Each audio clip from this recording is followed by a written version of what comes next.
Good morning students. मैं Rajesh Prasad, director of foundation physics classes Hazaribagh.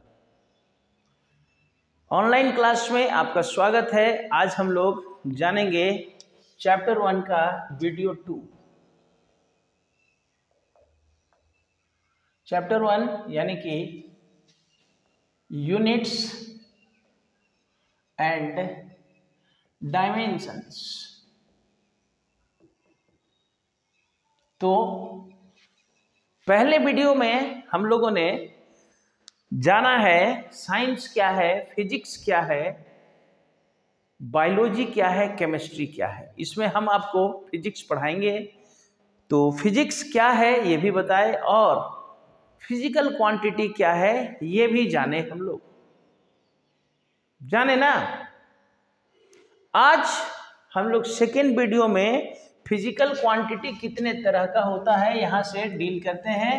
तो physical quantities, तो ये जो फिजिकल क्वांटिटी है भैया, ये दो तरह का। पहला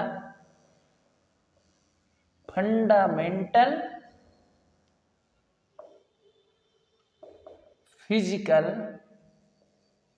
क्वांटिटीज और दूसरा डिराइव्ड फिजिकल क्वांटिटीज। ये फिजिकल क्वांटिटी दो तरह का, पहले वीडियो में भी थोड़ा सा इसको एक्सप्लेन किए हैं हम लोग।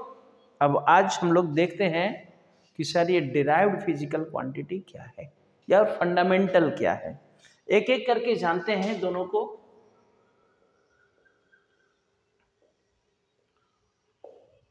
फंडामेंटल फिजिकल क्वांटिटीज, तो वैसा those physical quantities, those physical quantities which do not depend on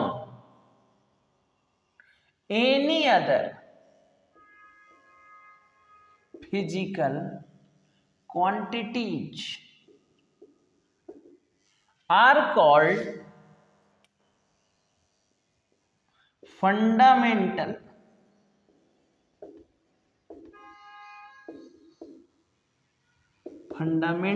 physical quantities. वैसा फिजिकल क्वांटिटी जो किसी दूसरे फिजिकल क्वांटिटी पर डिपेंड ना हो या ना करे, which do not depend on any other physical quantity। वैसा फिजिकल क्वांटिटी जो दूसरे फिजिकल क्वांटिटी पर डिपेंड ना करे। हो गया, समझ में आ गया। तो physics is a subject of concept. खाली इंग्लिश का हिंदी कर लेना समझ जाना होता है क्या? अगर ऐसा होता तो सारे लोग इंग्लिश हिंदी दोनों का किताब ले लेते और अपने से पढ़ लेते। लेकिन physics is a subject of concept. उस कंसेप्ट को समझना होगा, क्या कहा जा रहा है, कैसे, क्या चीज पर डिपेंड नहीं करना। ठीक है, तो चलिए इसको समझते हैं किस बात पर डिपेंड नहीं करता है। तो किस बात पर सर डिपेंड करता है, कैसे डिपेंड करता है, कैसे नहीं करता है। ये डिपेंड, खाली डिपेंड करना बोल देना सर कि जो किसी पर डिपेंड नहीं कर, किसी दूसरे फिजिकल क्वांटिटी पर डिपेंड नहीं। सर दूसरे फिजिकल क्वांटिटी पर कैसे डिपेंड करता है ये तो पहले समझाइए ना, तब ना जानेंगे कि कैसे डिपेंड नहीं कर रहा है। तो it is a subject of concept, इसको समझना होगा। चलिए अब समझा जाए। तो जैसे हमने कहा कि आप जिस रूम में हैं उस रूम के लंबाई को निकालिए। अब उस रूम के लंबाई को निकालना है तो क्या लंबाई निकालने के लिए पहले रूम का एरिया निकालिएगा? नहीं ना, सीधा सीधा भैया लंबाई निकालने के लिए मीटर इसके लिए और लंबाई सड़सड़ा के नाप दिए। क्या एरिया की जरूरत है क्या? नहीं है जरूरत। लेकिन अगर हम कहें कि रूम का एरिया निकालिए तो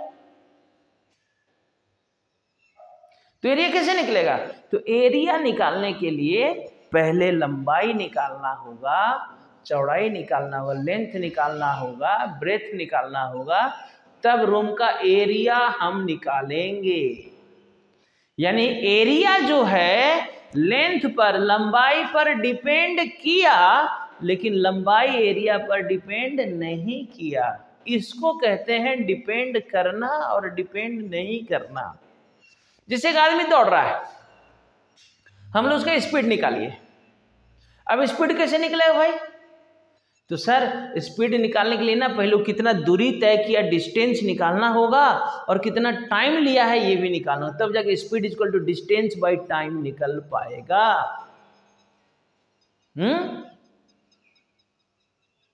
तब जाकर के पता चलेगा कि सर उसका स्पीड कितना हुआ। कब? जब डिस्टेंस और स्पीड पता चलेगा तब। यानी कि जो स्पीड है डिस्टेंस पर और टाइम पर डिपेंड कर रहा है। लेकिन टाइम निकालना हो तो टाइम पता करने के लिए घड़ी चाहिए। घड़ी से हम लोग टाइम निकाल लेंगे कि उसको दौड़ने में कितना समय लगा। तो इसको कहते हैं डिपेंड करना और डिपेंड नहीं करना। तो कुछ फिजिकल क्वांटिटी ऐसा है फिजिक्स में जो किसी दूसरे पर डिपेंड नहीं करता है, और जो दूसरे पर डिपेंड नहीं करे उसी को कहा गया है फंडामेंटल फिजिकल क्वांटिटी। समझ में आ रहा है? वैसा फिजिकल क्वांटिटी जो दूसरे फिजिकल क्वांटिटी पर डिपेंड नहीं करता है। तो और ये टोटल फिजिक्स में 7 फंडामेंटल क्वांटिटीज हैं। There are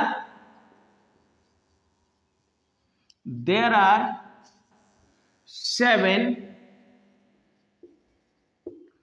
fundamental physical quantities. कौन कौन भाई? तो लिख देते हैं। पहला है लेंथ, दूसरा है मास, तीसरा है टाइम, चौथा है टेम्परेचर,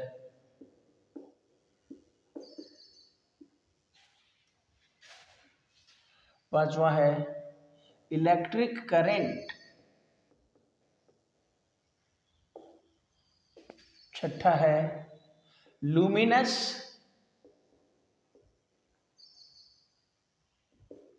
इंटेंसिटी, और सातवां है अमाउंट ऑफ सब्सटेंस। ये टोटल 7 फंडामेंटल फिजिकल क्वांटिटी है फिजिक्स में। आया समझ में? कौन कौन? Length, mass, time, temperature, electric current, luminous intensity and amount of substance. मतलब ये 7 फिजिकल क्वांटिटी जो है, इसको जब मेजर करेंगे तो ये दूसरे पर डिपेंड नहीं करेगा, ये डायरेक्ट मेजर हो जाएगा किसी इंस्ट्रूमेंट की सहायता से। लेकिन अब बात आती है डिराइव्ड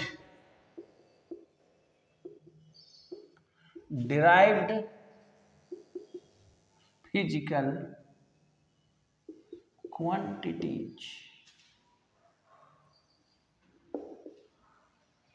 तो वैसा फिजिकल क्वांटिटी जो फंडामेंटल पर डिपेंड करेगा, वैसा फिजिकल क्वांटिटी जो दूसरे पर दो ही तो है सर, एक फंडामेंटल है एक डिराइव्ड है।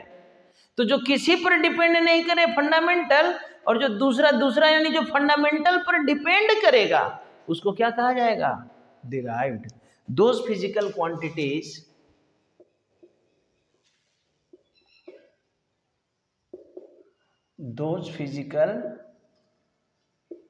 quantities which depend on the fundamental physical quantities are called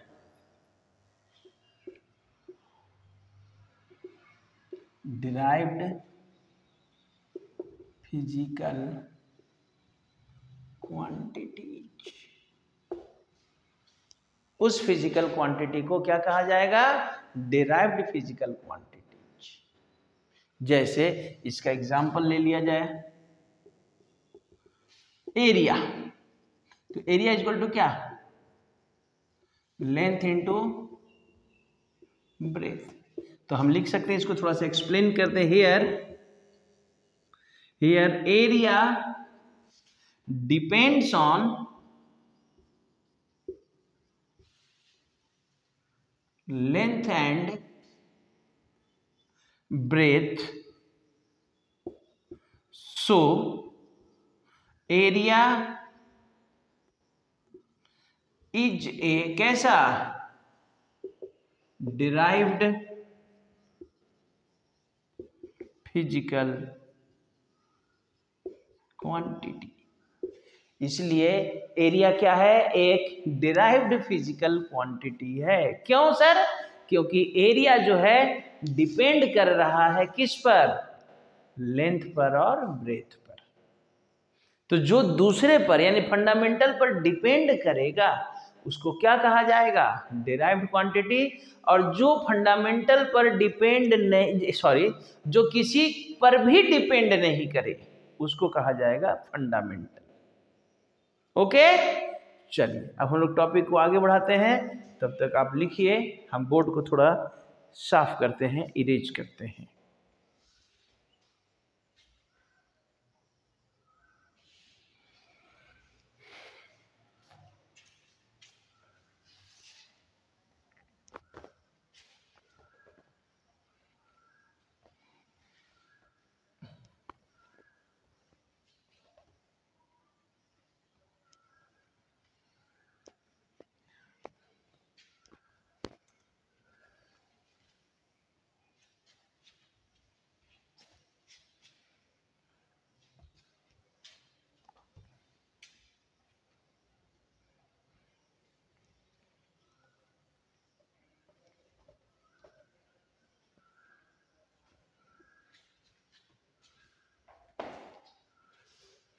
चलिए आइए अब नोट करके थोड़ा सा फिजिकल क्वांटिटीज के बारे में कुछ और बातें जान लें।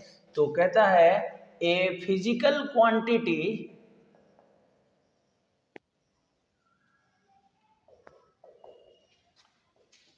Is generally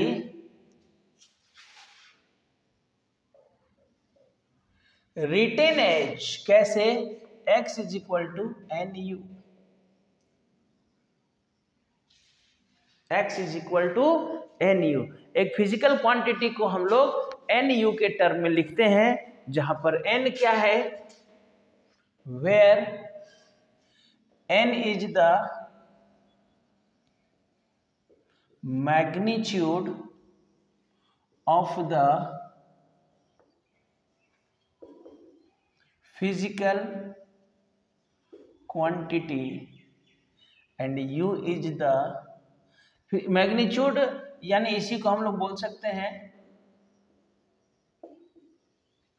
numerical value of the physical quantity. और U क्या है यहां पर सर? तो unit of the physical quantity. Unit of the physical quantity यानी कि अगर हम सीधा सीधा बात करें, सीधा सीधा कहें, तो यहां से हम कह सकते हैं कि एक फिजिकल क्वांटिटी को लिखने के लिए दो चीज़ों की ज़रूरत पड़ेगी, n की और u की। जहां n क्या है तो उस फिजिकल क्वांटिटी का मैग्नीट्यूड और u क्या है उस फिजिकल क्वांटिटी का यूनिट। हो गया, इसका मतलब यही ना हुआ, इतना जो लिखे हम लोग। तो क्या इसका हम हिंदी बता दिए कि एक फिजिकल क्वांटिटी को किस रूप में लिखा जाएगा, x = nu, जहां n क्या है तो उस फिजिकल क्वांटिटी का मैग्नीट्यूड और u क्या है उसका यूनिट।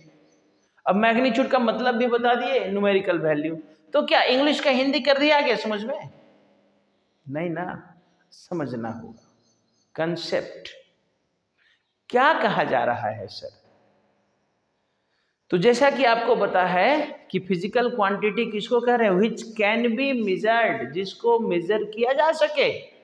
हमने कहा रूम के लंबाई को मेजर कीजिए, आप मेजर किए सर 10 मीटर, तो ये 10 जो हुआ ना यही है आपका n, उसका जो न्यूमेरिकल वैल्यू मैग्नीट्यूड जो आया 10। और u आप जिससे मेजर किए, मीटर से, मीटर स्केल से मेजर किए तो सर 10 मीटर। मान लिया जाए मीटर स्केल नहीं है तो क्या रूम का लंबाई नहीं मेजर होगा? एकदम आराम से मेजर होगा। अरे लंबाई मेजर करने के लिए बहुत सारा तरीका है। गिल्ली डंडा खेले हैं, गिल्ली डंडा खेलते थे तो गिल्ली को मार के लेके बहुत दूर, तो क्या मीटर स्केल रखते थे साथ में कि कितना दूर ले गए हैं नापेंगे? नापते तो जरूर थे, इन कैसे नापते थे? उसी डंडे से, जिस डंडे से उसको मार के ले जाते थे, याद है ना? हाँ, तो वहां पर क्या हम कितना दूर ले गए गिल्ली को नहीं माप पा रहे थे, मापते थे। अच्छा मीटर स्केल नहीं है तो रूम का लंबाई नहीं मेजर होगा, हाथ से नहीं माप लें कि सर कोई मीटर से नापा 20 हाथ 20 मीटर और कोई हाथ से नापा तो सर 35 हाथ है, तो कहीं मेरा रूमा को बड़ा कर दिया, वो 20 से नापा। अरे बात तो बराबर है ना। फिर ये मैग्नीट्यूड में ज्यादा कम क्यों आ रहा है? क्योंकि सर तरीका अलग अलग है। तो जो काम मीटर किया वही काम हाथ भी तो कर रहा है। तो मीटर को अगर हम यूनिट कह रहे हैं तो हाथ भी तो यूनिट हुआ। हाँ हुआ। वजन मापने का क्या तरीका?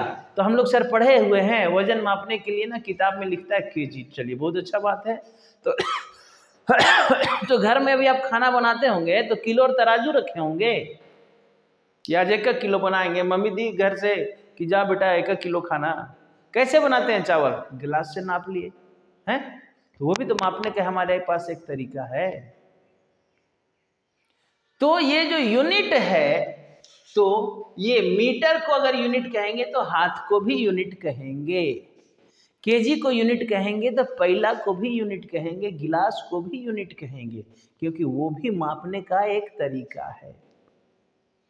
तो यूनिट जो है यहाँ पर इसी चीज को हम सिर्फ, आप सर रूम का लंबाई मापे कितना आया जी? तो 20 क्या 20 क्या बताइए?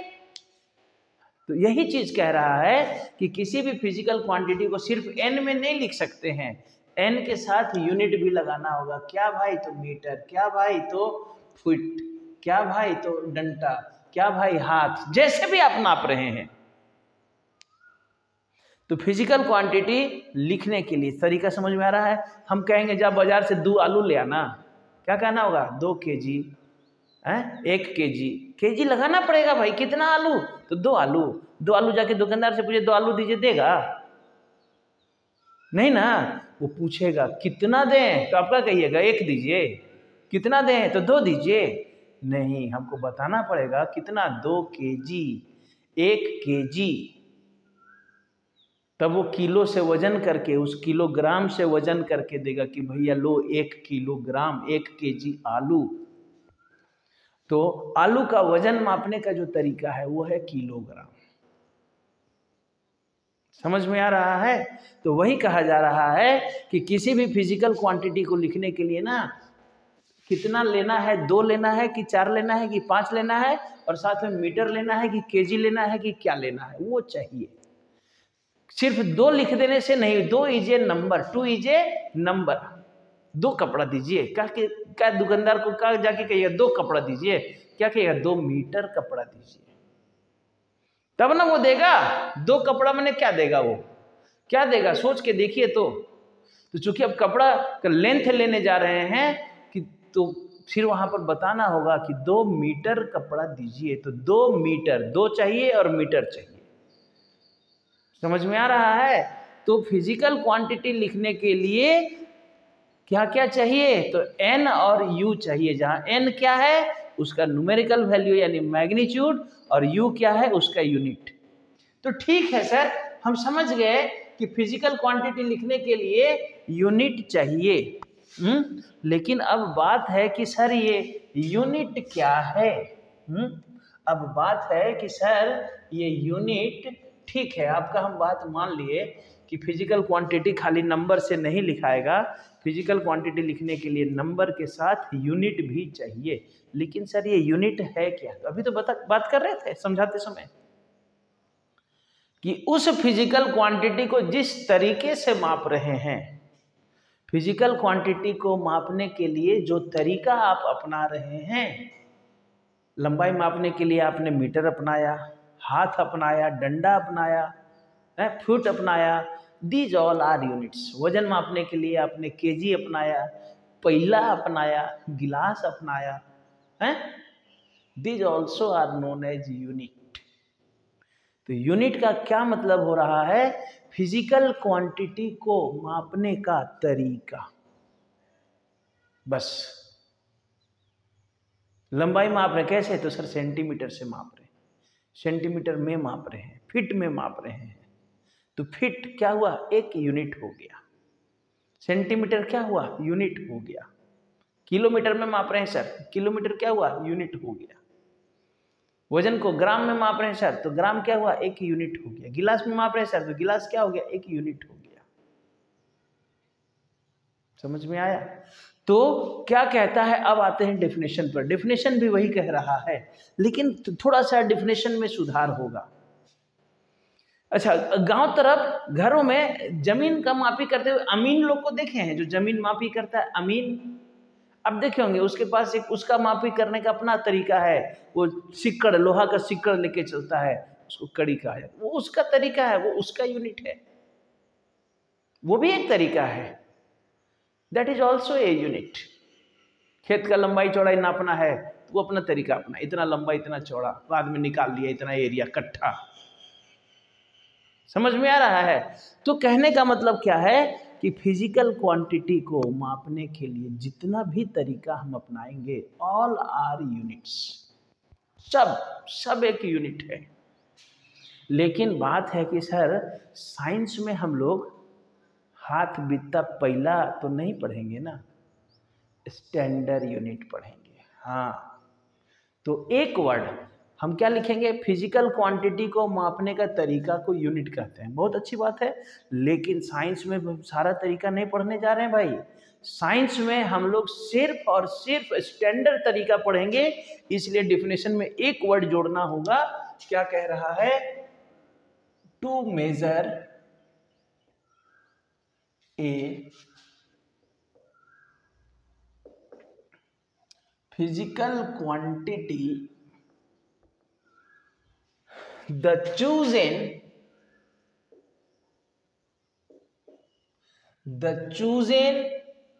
standard is called unit। समझे? बस स्टैंडर्ड, ये वर्ड हमने जोड़ दिया। चूजन स्टैंडर्ड, यूनिट तो बहुत सारा है। दो भाई में झगड़ा हो गया भाई किसी जमीन को मापने के लिए, तो वो अरे रस्सी खींच दिया, रस्सी को आधा किया, इतना तुम बनाओ इतना तुम बनाओ, मेरा छोड़। पहले बड़ा बड़ा जमीन होता, बांस से नाप लेता था लोग। तो नापने के लिए अब जो भी तरीका अपनाते हैं ना, ऑल आर यूनिट्स, सब एक यूनिट है। कितना आसान सा चीज है। फिजिकल क्वांटिटी का डेफिनेशन कहता है जिसे मापा जा सके, और मापने के लिए हम जो भी तरीका अपनाएंगे, ऑल आर यूनिट्स। समझ में आया? अब जैसे एग्जाम्पल ले लिया जाए एक दो।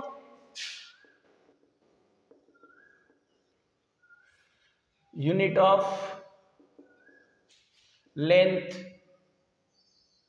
Is metre,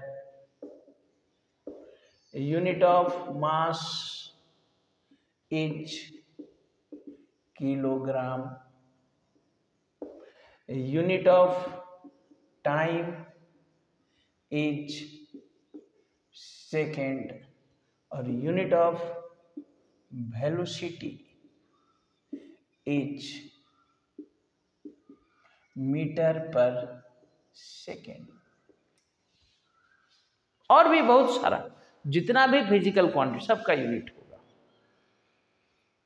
unit of length metre, centimetre भी लिख सकते थे, किलोमीटर भी लिख सकते थे, कुछ फीट भी लिख सकते थे। वैसे कि यूनिट को बताना है हमको यहाँ एग्जाम्पल में।